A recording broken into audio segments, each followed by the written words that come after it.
The following episode deals with explicit descriptions of violence that can be disturbing or distressing to some listeners. These include descriptions of murder and torture, possible mentions of death, suicide, and rape, and sound effects that recall violence and gunfire. If you want to skip these parts of the podcast, timestamps with specific trigger warnings can be found on our website or on the description section. Please be advised.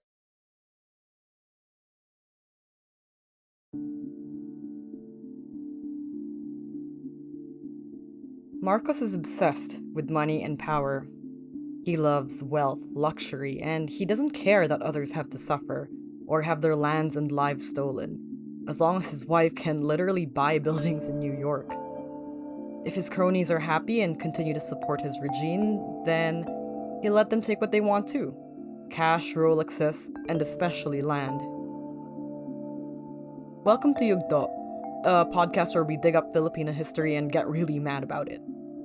No, we're not getting mad about communists today. We're still mad about martial law and all the people who died during that time. But we're also mad at corporate greed.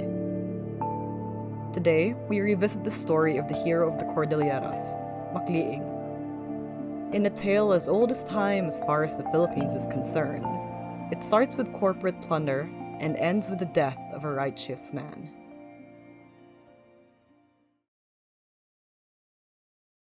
The Chico Dam was going to be a hallmark project of Ferdinand Marcos's regime. A 1,000 megawatt hydroelectric power plant.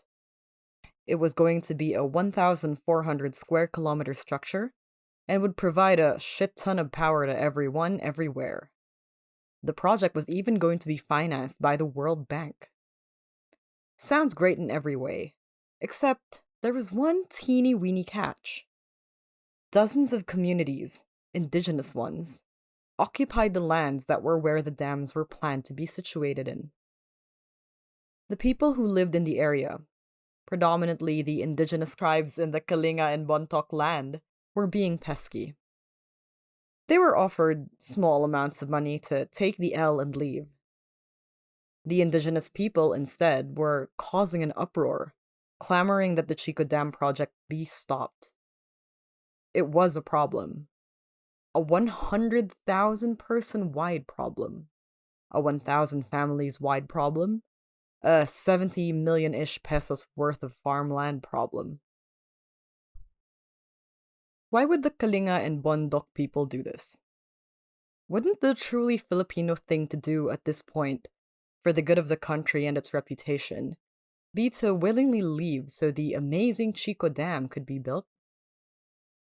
It was because the Kalinga and the Bondoc, like many indigenous tribes all over the world, not just the Philippines, don't just live on the land that they stand on. The land isn't just something that they inherit and that they manage financially. No, because they're indigenous, the land pretty much is the lives of their communities and themselves. As far as they are concerned, their land is not given by government, but it is a gift from God. The indigenous people didn't want to leave the lands they'd been raised in, that they felt a spiritual connection with, that their ancestors had been buried in.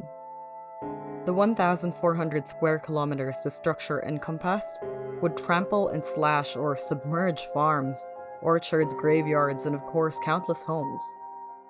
You may as well would have asked a Catholic to burn the church they go to every Sunday, plus their house. Before they even offered money, they were offering small-ass trinkets to those living in the Chico area. They were offering truckloads of food, chocolate bars, basketballs, flashlights, and other trinkets. Random things. This was how much they underestimated them. And so the Kalinga and Bondoc women dismantled campsites of project surveyors. Women displayed their tattoos in front of soldiers and did other ceremonial acts to curse them and grant them bad luck. They prayed to their gods to spread their rage against the project. And most of all, over and over, unfailingly, they refused to leave.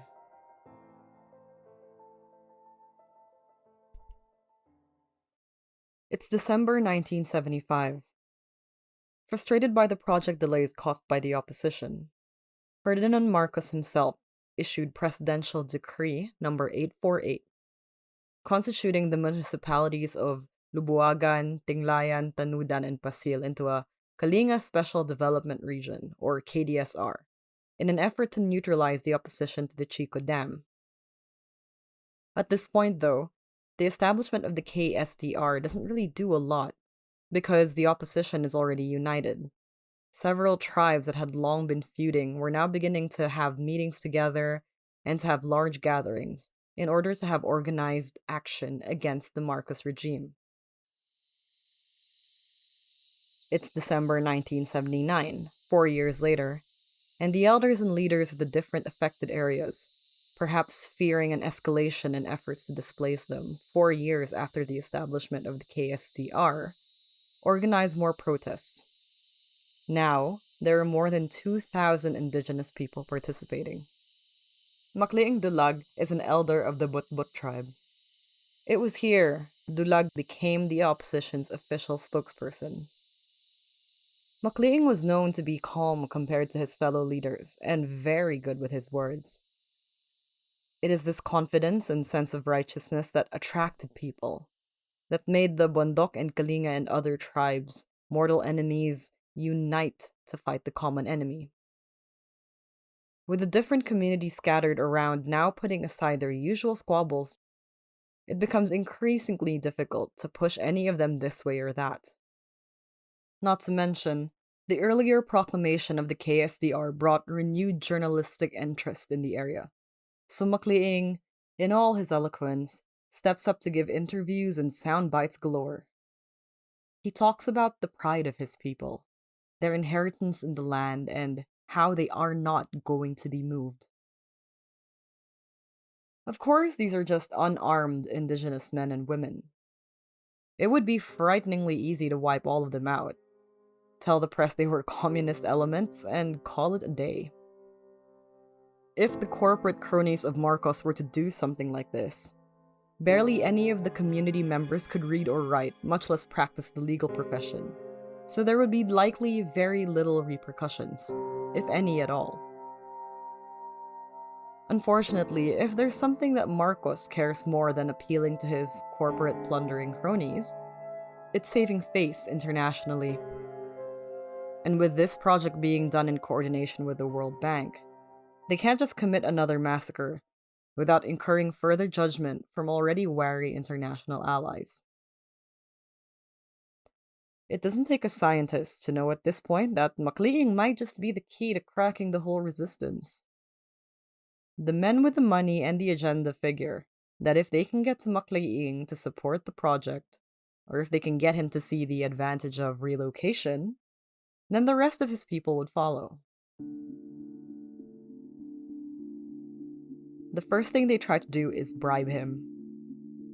Again, like Primitivo Mijares, the journalist who testified in front of the US Congress, the offers for his cooperation for him to lay his morality down are hefty and juicy.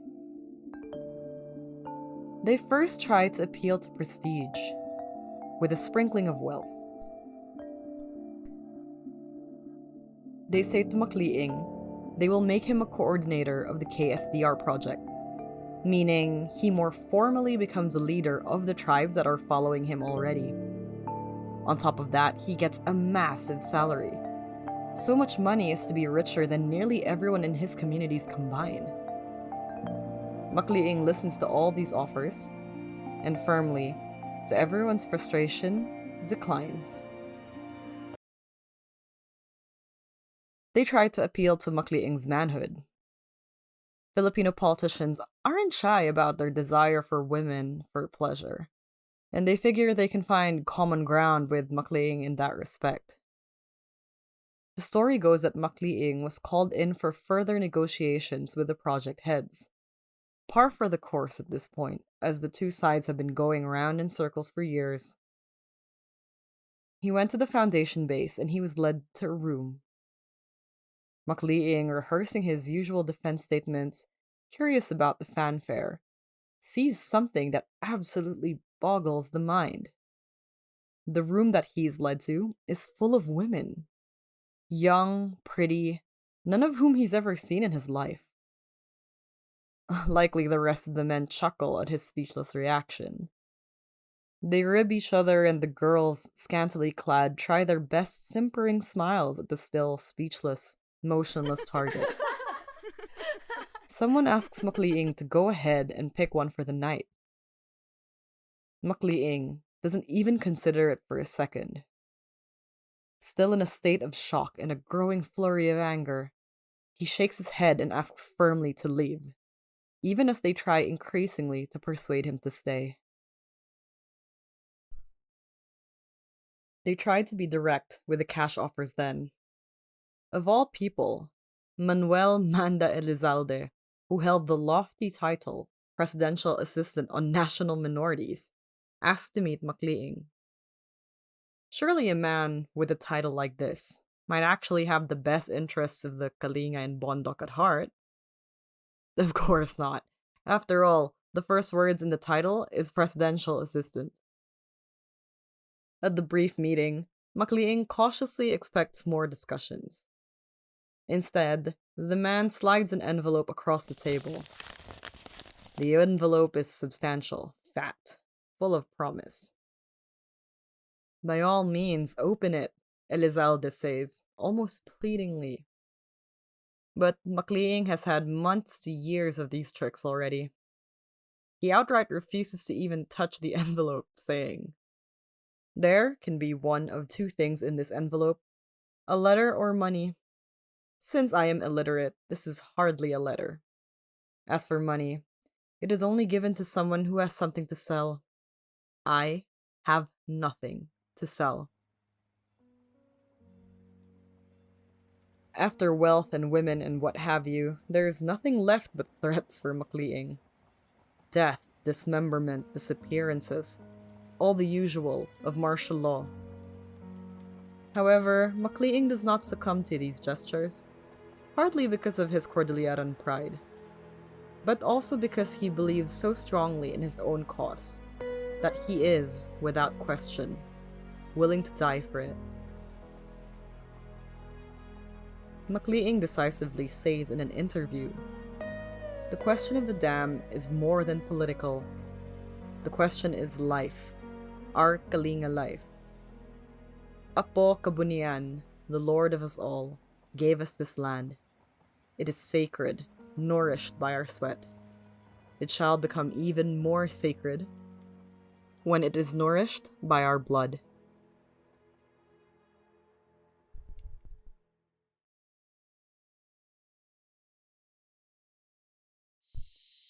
It is 24 April 1980. Dulag Makliing is at home. Perhaps it is a typical night for him. Dinner, relaxation, rest. Perhaps it is a restless night, planning, coordinating, anticipating the Marcos regime's next move. The night is quiet in the mountains. Only the wind, the hushed voices from other houses, the shuffling of animals permeate the air. Every night in Makliing's life growing up in the mountains has been like this, which is what makes the knocks so heart-wracking. Of course, they likely hear the shuffling before the knocking. The boots trampling the earth, the guns slapping against thighs. As the horde of soldiers approach Makliing's house, soldiers of the Army's 4th Infantry Division, under Lieutenant Leo Degario Adalem. The men march into the small community. Then, as majorities stand a little bit a ways, one of them walks right up to Makliing's door and knocks. The next few things happen quickly. Quietly, Makliing rushes to the door. The knock against the door finds Makliing already leaning against it, holding it close, in case the knock is followed by a body trying to barrel through. Makliing is not going to answer the door. Paramilitary forces in the middle of the night? Makliing knows how stories like this end. He can't die yet. He has to save his people from the dam. But the men on the other side of the door have a mission as well, and they're impatient to fulfill it. The one soldier at the door knocks, loudly, forcefully. Makliing hisses at his wife to help him hold the door close or lock it. This action, innocuous as it is, dooms him. Until then, the men outside might think that it's them against an empty house. But Makliing's shuffling makes the lights move under the door. They peer under the door and see the unmistakable shadows of his feet. This is all they need. The man at the door backs up, and as one, the whole force outside the door raise their guns and fire. The door is wooden, and Makliing's body is just like any other man's. The bullets tear through both easily, as if they were nothing. The breath is knocked out of Makliing, and he collapses right against the door he was leaning against. Blood gushes out of a wound on his right side and his pelvis. Yet again a reminder, no matter how transcendent his words were, he is only just a man. The village hears the commotion. We can imagine that Makliing's wife screams and cries at the sight. In the quiet of the night in his own home, in the community he had lived his whole life, Makliing dies. Peter Dungok, a fellow leader and Makliing's friend, living close by, suffers the same fate. A second round of gunshots and death. Afterwards, without ceremony, the paramilitary forces leave, their job well done.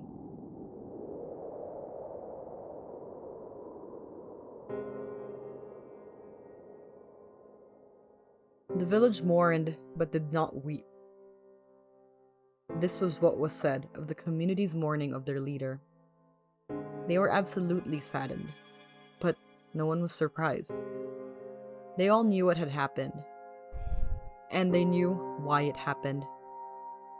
Despite the pain of Makliing's loss, there was no time for anger or tears. There was still work to be done. They buried Makliing ceremonially in the same clothes he was shot in. Blood was still over his shirt, stained, pooled around the holes where the bullets had ripped through. They lay him to rest, but not in a posture of rest. They said that as they buried him, they positioned him in such a way to signify that his spirit would remain restless, that it would vengefully remain ever present to continue to make things difficult for the enemy. Now, whether you believe in that sort of thing or not, the fact is that Makliing Dulag did have one last revenge against the Marcos regime. He was silenced, but his death had a loud and lasting impact on the rest of the country. Leonor Aureus, writing in 1985 for the National Press Club, noted that in the decade since 1972, there had been no open and serious confrontation between the mainstream press and the military following the wave of arrests after martial law was declared. This murder, Makliing's murder, changed things. The story of Makliing's murder was investigated by journalists and made into performances by artists and playwrights. Newspapers, leashed and censored as they were, got out the story of the Cordilleran leader murdered in his own home in the dark of the night in the mountains. And while these stories didn't point fingers as to who did what, it really wasn't difficult to put two and two together. A man who was a leader figure against a project headed by Marcos cronies. An unceremonious assassination. It had the Marcos regime's fingerprints all over it. Like with Ninoy Aquino, like with Father Flavio Tulio, and other high-profile deaths throughout martial law. It became difficult for the government to execute its usual tactic of deflecting the story. As a result, the military men in the area had to be taken in for questioning, even though they were likely just following orders from the same men in the interviewing panel. Even better, because of all the controversy around it, the Cordilleran communities only rallied even harder, this time with voices tinged with mourning.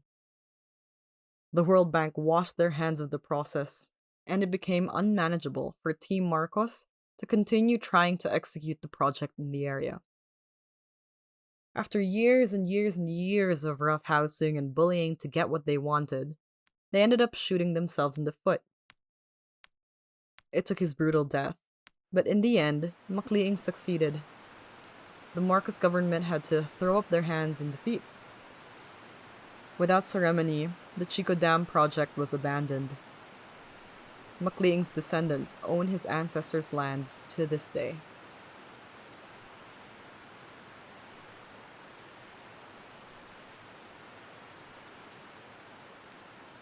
We don't forget Makliing. We don't forget all those indigenous people who died during martial law. We remember them today and thank them for fighting against impossible odds. We have a responsibility to fight for the people who do not have power to fight for themselves. To this day, the indigenous of the Philippines are outmaneuvered, outcashed, or otherwise outright forced to leave their lands and their heritage. This didn't just happen under Marcos, although surely it was bad then. It happens until now. Indigenous people are displaced, massacred, rendered helpless by the cruelty of the Filipino government and towering corporations. The act of remembering is even more vital on behalf of those of smaller cultures, especially indigenous ones, who more typically pass their stories down orally instead of through writing, as most of them are illiterate. Today, Makliing's house where he made his last stand, where the bullets tore through the door and into his body, is owned by someone else. The plaque in his village that used to commemorate him is now faded, its words only living on vaguely in the heads of his grandchildren, who were made to memorize the words as children. A memorial of his and fellow Cordilleran martyrs Ama Lumbaya Gayudan and Pedro Dungok Sr. was defaced recently in an act assumed to be politically motivated. Some even saying it was by the Philippine National Police. Now in the year 2021, there are talks yet again of building a dam around this same area. And once again, it's corporations against the indigenous people whose entire lives and histories are staked on this land. Remembering is an active act. April 24 continues to be celebrated as Cordilleras People's Day. But beyond celebration, we must remember Makliing, the martial law martyr, and the stories of many like him. Recalling stories, making sure they aren't forgotten, so that those who allowed atrocities to happen under their watch don't get away with it. That's a small but important act of revolution in itself.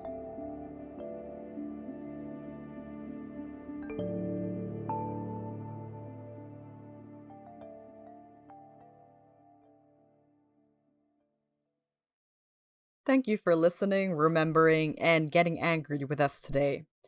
Yugto is narrated, researched, and written by Sunny and is supported by the Work in Progress team. Sources and any subsequent correction of facts for the episode can be found on the website. Support us on Spotify, Anchor, and YouTube, or email us for any questions at whipinc.ph@gmail.com. Finally, help us get these stories out there by sharing us on Twitter, Instagram, Facebook, or any social media. Join us next fortnight for another episode. And remember, activism is not terrorism.